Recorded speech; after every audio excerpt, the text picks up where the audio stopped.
All right, good morning, everyone, on StreamYard, and we're just about set to go for our Ag Issues program coming up on StreamYard and also on 580 WIBW. We have our two guests that are set to go here in just a bit, and right now on 580, we're in a commercial break, and we will be set to go with the opening of our Ag Issues program, and then, of course, get you an update on the weather. And then we'll get into our program. Looking forward to this program, and we will get to that here in just a second. And as a matter of fact, we just had our open go off here, so stand by, and we'll get going here.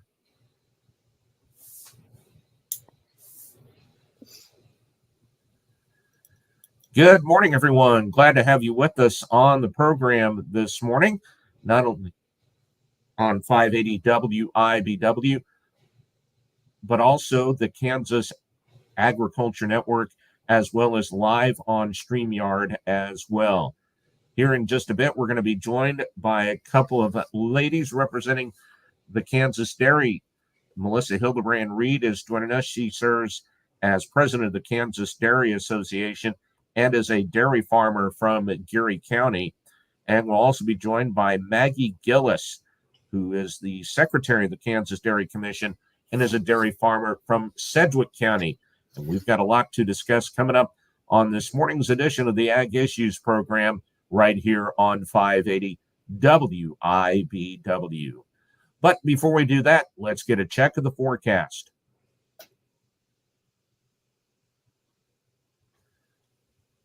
And doing a little inside baseball here. Nick, when we're on live, make sure you turn down the program audio because it comes back into my earphone as delayed audio. But make sure you keep up the StreamYard audio when we're actually live. The inside baseball portion of that is when that audio comes back, it comes back slightly delayed. And trying to talk and hearing it delayed in your head, the brain sometimes doesn't quite compute that. Yeah. And it kind of, well, if you're not used, well, let's put it this way, if you're not used to it, it kind of freaks you out that it's like, wait, I just said something and it comes back like even if you are used to it, yeah. I think it would still just provide a distraction. Oh, yeah. I remember the first time that happened to me, and you're just like, you're going, no, what is it doing this? And then, yeah, make it stop. So if you ever see a TV reporter doing a live shot and they take out their IFB, that's exactly what it is that they're hearing it in delay of their own audio coming back. And once again, that's inside baseball. And but you know now, so that you're saying, hey, I know what happened there. So okay, stand by. All right, thank you very much, meteorologist Dan Holliday, with an update on the weather. Right now in the capital city, a clear sky, 27 degrees at Bullitt Airport and 28 degrees this morning at Forbes Field. And this morning on the Ag Issues program, it is a pleasure to bring on to the program this morning Melissa Hildebrand Reed, who is a dairy farmer from Geary County and serves as president of the Kansas Dairy Association. Melissa, good morning. Good morning. Thank you for having me today. And also joining us, Maggie Gilles, who is a dairy farmer from Sedgwick County, and she serves as secretary of the Kansas Dairy Commission as she joins us on the program as well. Maggie, good morning to you. Yeah, good morning. It's a pleasure to be here. All right, ladies, let's get first a little bit from both of you. Melissa, we've had you on a couple of times before, but talk about the operation there in Geary County, but also just kind of your thoughts on the growth that we have seen within the Kansas dairy industry. Absolutely. So we dairy farm just west of Junction City. We're milking anywhere from 120 to 150 girls. So we're very much considered on the smaller scale of dairy farming in Kansas.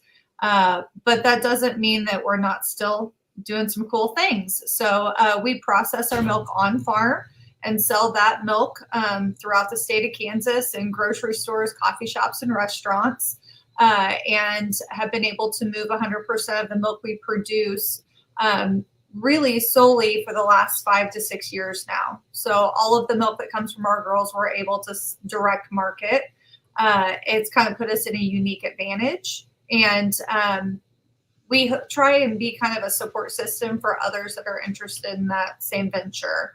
As president of the Kansas Dairy Association, I've been really plugged into the state of dairy, and it's been so cool to see the massive amount of growth that is happening within the state of Kansas and the number of cows that continue to increase within the state of Kansas, and that dairymen from all over the United States are looking to Kansas as opportunities to relocate.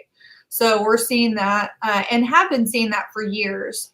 On a large scale, and Kansas is primed to become one of the top 10 dairy producing states within the United States. We're currently ranked 16th, and there's some really cool things happening with the addition of Hilmar cheese that is really going to propel us into a potential top 10 run, which is pretty exciting. And without a doubt, and Maggie, going over to you down in the south central part of the state, talking about the growth within the industry, the recent announcements by Hilmar Cheese that they could be up in producing by this fall. Talk about your operation and just from what you've seen down in the south central part of the state. Yeah, we're located just outside of Wichita, Kansas. My family has a multi-generational farm. My parents and I run 150 cow dairy in that location. Where a traditional but growing dairy. We're one of those farms that's looking at how we're going to improve and change into the next generation. And that's one of the things that's really fun for me from a perspective of being a younger person coming back to the industry, is that dairy is such a quick moving entity, and there's so many opportunities for introducing technologies and introducing new forms of marketing and new styles of doing things. And that's the thing that keeps me engaged and interested in the dairy industry. And I think that's true for so many dairy farmers in our part of the country. And new opportunities in processing means new opportunities for all of those things, from technologies to growing herds to expanding production in our area and becoming, rather than a dairy consumer, a dairy producer that services our whole region of the country. You talk about quick moving, you talk about technology. It sounds like, and I've seen or read some, but it sounds like that technology has been constantly coming into for what dairy producers are needing or making their operations better in many aspects. Absolutely. There are so many technologies that you think about using on a daily basis in your life, like, for example, maybe a smartwatch or a Fitbit or, some type of health tracker that, we're able to use a lot of those same types of technologies and apply them into our dairy farm in the form of monitors and trackers for the cows that help us stay 2 steps ahead of where they are health-wise, instead of waiting until we see them looking sick or dropping in milk. We can see those initial factors, like maybe a temperature change or something like that in a cow, that allows us to quickly bring in, whatever we need to help that animal before she really advances into that illness. So it's been really cool to see how things that we use, and are developed for human technologies really be applicable to our industry. Melissa, let's talk about what we have seen and what the dairy industry, Kansas dairy industry, has been doing. And it's talking about the dairy needs assessment that was completed and reported this past year to the Kansas Legislature. But a lot to talk about information-wise as to why it's important of what we've seen in the growth in the industry. It's really great that we're talking about a growing industry, because if we were to kind of go back in a time machine, even just 15, 20 years ago, dairy was not on a projection of growth. It was actually kind of a dying industry within the state of Kansas. And it took several people, specifically in the world of K-State Research and Extension, and I'd love to name them by name because they've just been amazing, but to really regenerate the dairy industry and bringing some really great dairies to Western Kansas. And there's a huge portion of the K-State Research and Extension dairy specialists that are focused on the dairy farm that is there. And that dairy farm has provided mounds of research and data that we are able to use regionally. And on my farm in particular, we have used K-State Research and Extension dairy specialists for nutritionists, reproductive specialists, to help in building consultations. When we're looking at installing new technologies or fans, they've been resources. And what this has really shown, what this has kind of told us, is the need for that research, the need for a solid research base in addition to the infrastructure that we've created. So we've brought in the processors, we've brought in the dairy farmers, we have more that are interested in coming. How do we give them the qualified research and the resources they need to be able to build and do dairy farming well in the next generation and the next decades ahead? So it's been really cool to be a part of kind of the conversation and leading the growth of replacing and rebuilding the current K-State dairy facility. That facility is fairly outdated, as anyone would notice as soon as they step on to the location. And since this has been done, there have been architectural renderings created and plans put together that would include really incredible technology such as robotic milkers, a 30-cow rotary parlor, giving versatility to how that milk is harvested from different avenues, and then really just kind of cutting edge pen setups, allowing them to do individual cow research to group research, to small group, to large group. Really kind of the big wish list is all there. So forgive me to rant a little bit, but I get pretty excited about this because I think it's huge for the dairy industry to have something like this in our backyard. It would really be a deal maker for the state of Kansas. And Maggie, as we look at this two-page presentation, these two things about projected trends on the growth in Kansas, about number of dairy cows and the amount of milk production that takes place. But, the one that strikes me, but I think has been fairly obvious, the dairy herd locations shrinking on the West Coast and East Coast. And Kansas is one of 5 states, and a lot of them shifted into the Midwest, that we see those dairy herd locations growing. Yeah, when you look at the changes nationally to the dairy herd, that really is what it is. You see the cows moving to the center of the country. There's a lot of reasons for that. But one of the biggest ones is just that this is an agricultural place, and we understand working with animals and working with cattle. And as you look at those projections, one of the things I want to really point out, and Melissa mentioned it earlier, is you see that milk production, that predicted 7 billion pounds of milk. That would put us in the top 10 for milk producing states in the country.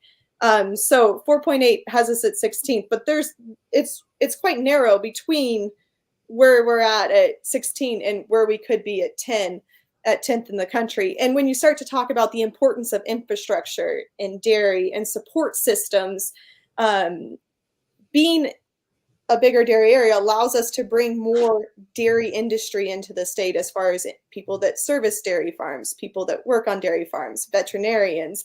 And then all of those people need the resources of something like a research dairy farm that K-State provides, where they do cutting edge research on veterinary sciences, where they can work with cows in heat to see what kind of cooling is absolutely best for them. That's research we've done on the Kansas State University farm. in the last 10 years, and it's research that we could only improve by having better facilities. So all of these things tie together. When we talk about cows are coming to the center of the country, we can support them better. We can have a better research facility that provides localized information for both dairy farmers and the people that service dairy farms. All right, ladies, we're going to take a break, and we've got a lot more to talk about. Joining us on the Ag Issues program and on StreamYard this morning, Maggie Gilles, Secretary of the Kansas Dairy Commission and a dairy farmer from Sedgwick County, and Melissa Hildebrand Reed, a dairy farmer from Geary County and serving as president of the Kansas Dairy Association. This is Ag Issues here on 580 WIBW.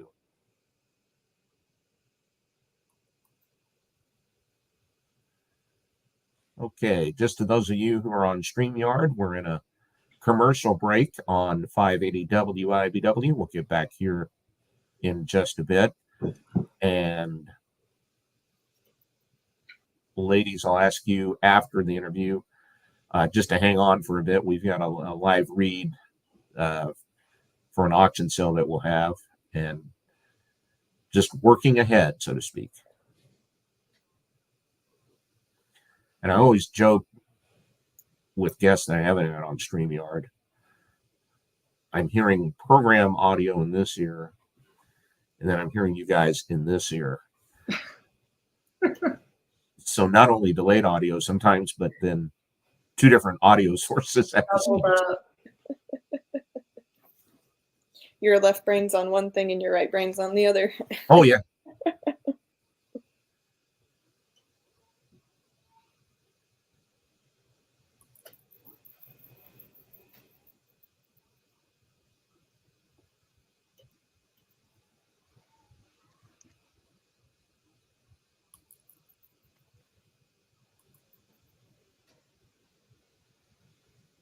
Okay, stand by. We're getting close to coming out of the break here, and then we'll get right back into it.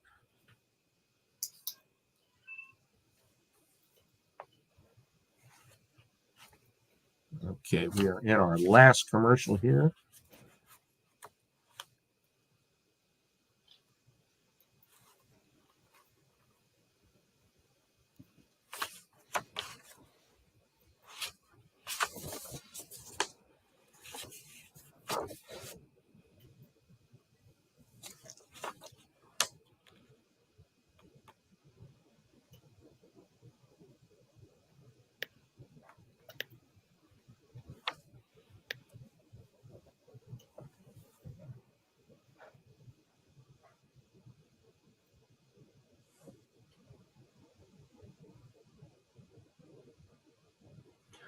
We are back on the Ag Issues program this morning here on 580 WIBW and on StreamYard as well.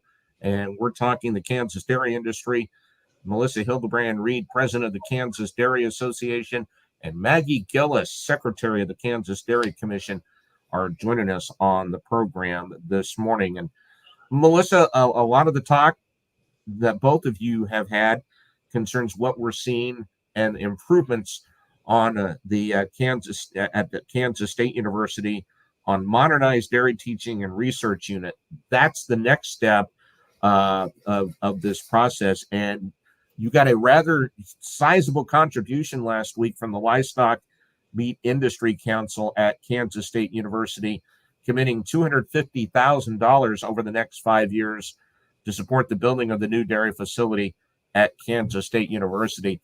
That's a heck of a start for a long-term goal that everyone within the industry has been wanting. Absolutely.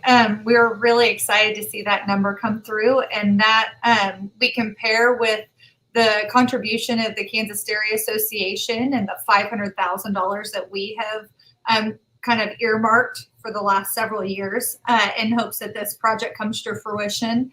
But what we know that's going to have to really kind of happen and take root is that the state of Kansas says that dairy is a priority, that they want to see this growth happen, and that they earmark some money as well. So we're really hoping for an allocation of just a small portion of our tax base what's really incredible is as dairy has grown, so too has our tax contribution. And currently we're putting over $232 million of revenue into the state of Kansas tax base. So we're just hoping for a very small portion of that just one time, to help us make this happen and to kind of get the dairy pushed over the finish line. Maggie, when the presentation was made of the assessment last year, what was some of the feedback that you got from the Kansas legislators? I think there's a lot of support and positivity surrounding the idea of furthering the dairy industry in the state. There's a lot of voices that say, we want to see this happen. How can we make it happen? And I think that's why it's so important to see industry drive and interest and contributions from the industry. It says we care about this and we also need you to care about it. So from the perspective of senators being supportive, we've absolutely seen that. And we just continue to want to talk more about it, have more exposure to the legislature, and see things continue to move forward. And Melissa, we go back to what the current state of what we see at Kansas State, and correct me if I'm wrong, that was built back in 1977. Yes, it was. I know it was mid 70s. Yes, and it's very much a open design. So not a lot of wind block in a very windy state. Not a lot of protection of the animals, and you can only weld rust so many times. So there's, we kind of drew this to the attention of individuals more than 5-6 years ago that this wasn't a want as much as a need. The Board of Regents have come into the facilities and given them F gradings multiple times over now. So those facilities are at their breaking point. And as dairy farmers, I think our biggest concern is if we don't rebuild, if we don't move forward with a new project, how do we prevent the loss of our Kansas State dairy? And Maggie can speak on this a little better than I can, but it wouldn't be the first dairy to lose, or it wouldn't be the first university to lose its dairy. Because Maggie, it's so important in the aspect that, the students that come in to the dairy program at Kansas State may not go back to the farm, but they go within the industry to talk about the technology that is needed or to get them ready to go for the workforce. Yeah, it's both students and research that's being done at that university that's so important. So when you look at the university model when it comes to dairy research across the country, much like the dairy industry, it's been constricting to some extent on the coasts and somewhat expanding in the central part of the country, but not at the rate that dairies are. So when you look at our central part of the United States, from North Dakota down to Texas, there are only 5 research institutions that also have working operational dairy farms that offer a 4-year program for students and a dairy option or a dairy major to students. And the other thing that's really important when you talk about this is that they also have dairy faculty. There aren't a lot of universities in our region that have both dairy faculty and an operating university dairy farm for their students to study on. And in our region, one of those dairies just announced they were closing at South Dakota State University. They're closing their dairy farm because they couldn't get the financial support to update and refurbish that location. So they made the decision that those students that are receiving dairy options and dairy majors won't have an on-farm institution to study and do their research on. That's the exact example of what we're trying to avoid in Kansas. We want that opportunity for our dairy researchers, our dairy students, our dairy faculty to be able to do the kind of work and research that adds value to our farms, but also that puts out students and gives kids an opportunity to do what they need to do to be influential and have good careers when they come out of Kansas State University. Melissa and I are both graduates of K-State and took advantage of those opportunities, and we want other kids to have those chances too. And Melissa, in the overall situation right now at Kansas State, where you're seeing a lot of great plans come out on various portions of agriculture at Kansas State University and what they're able to do. I've not heard anything about what Kansas State itself, do they have it, or is it in the plans, I guess, of overall on their ag innovation initiative? Yeah, so this project in particular, K-State has definitely said we support this project. We want to see this happen. They approved the architectural renderings and the funding that we were able to get from the state of Kansas to make that happen, which was kind of leftover funding actually after that needs assessment was created. So they have earmarked locations and land and said this is where it would be. So they're very much in support. It is not currently rolled into the same Ag Initiative program though. So when you look at that Ag Initiative funding that they're really kind of focused on, I think their goal is to really hit that and get that target reached first before they put a whole lot of eggs in our basket. So this is very much an industry-led initiative. I mean, this is very much coming from us as dairymen saying we see a need that is going to remain a critical need until this is done. And while it's nice to think that things can kind of get kicked down the road, this really isn't something that we can wait on. And that's just because there's livestock involved. This isn't a classroom of desks and chairs. There's animals and livestock involved here. So we have to make sure that we have a safe, quality facility for our animals in the state. So that's what kind of provokes us to push a little further. One final thing, I know we're over time, but wanted to get this in, and social media is amazing that we got a question from a listener of our program itself. With the growth, and I'll let either one of you answer this, with the growth of the industry itself, water resources and supply, what is being done to support the increasing dairy herd in the state? Do you want to take that, Maggie? Yeah, I'm happy to. Earlier, I talked about technologies in and on farms that are so important for driving the industry forward.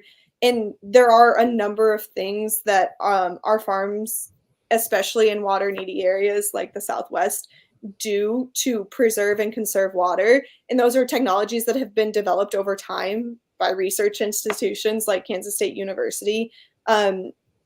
In some places, and quite a few of the operations in Western Kansas, they recycle water up to 4 times on their properties themselves.